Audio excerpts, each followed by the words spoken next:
Hi friends, welcome to my channel. இன்றைக்கி பார்த்தீங்கன்னா நம்ம ஆட்டோ கிங் சேனலில் எந்த வண்டி சேல்ஸுக்கு வந்திருக்குன்னா, தோஸ்தில் ஒரு 4 போல்டு வாகனம் தாங்க சேல்ஸுக்கு வந்துருக்கு. அந்த வண்டி பற்றி தான் பார்க்க போகிறோம். TN93C8498 அப்படிங்கிற வண்டியோட ரிஜிஸ்ட்ரேஷன் நம்பர்.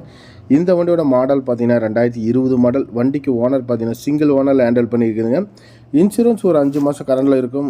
எஃப்சி பார்த்தீங்கன்னா அது ஒரு 5 மாதம் கரண்டில் இருக்கும். லைஃப் டேக்ஸ் வண்டி மேலே லோன் கிடையாது. தொட்டி சைடுங்கள் சேலம் டைப் ஆங்கில் பாடியில் போட்டுக்கிறாங்க. Mettur registration number. வண்டி தெளிவாக இருக்கும். கேப் அண்ட் சேர் சுத்தமாக இருக்கும். எந்த விதமான replacement, repainting, dent and scratches அந்த மாதிரி எதுவுமே வண்டியில் கிடையாது. மிக தெளிவான வண்டி. தொட்டி சைடாங்க நல்லாயிருக்கும். பாடி கண்டிஷன் குட் கண்டிஷன் சொல்லுவேன். டயரும் நல்லா இருக்குது. ஸோ ஓவரால் பார்த்தீங்கன்னா தோஸ்தில் ஒரு 4 போர்டில் 2020 மாடல் தேடிட்டு இருந்தீங்கன்னா இந்த வண்டியை வந்து நீங்கள் பர்ச்சேஸ் பண்ணி எடுத்துக்கலாம். லோன் வேணும்னாலும் லிமிடெட் ஃபைனான்ஸில் தமிழ்நாட்டில் நீங்கள் எந்த கிராமத்தில் இருந்தாலுமே சரி லோன் நாங்கள் வாங்கி கொடுக்குறோம். இந்த வண்டியோட ப்ரைஸ் பார்த்தீங்கன்னா என்ன ரேஞ்ச் கோட் பண்ணிங்கன்னா 6,80,000 கோட் பண்ணிக்கிறது. முன்ன பண்ண கிடைக்கும். நெகோஷியபிள் ரேட்டு தான். ஃபிக்ஸ்டு ப்ரைஸ் எதுவுமே கிடையாது. ஒரு 5 முன்ன பண்ண கிடைக்கும். தேவைப்படுறையும் கூப்பிடுங்க. சிபில் மட்டும் இருக்கக்கூடாது. சிபில் இல்லைங்கிற பட்சத்தில் பார்த்தீங்கன்னா தாராளமாக உங்களுக்கு லோன் வாங்கி கொடுக்குறோம் நாங்கள். நன்றி, வணக்கம். இதுபோல் வாகனங்கள் சம்மந்தப்பட்ட வீடியோஸ் நம்ம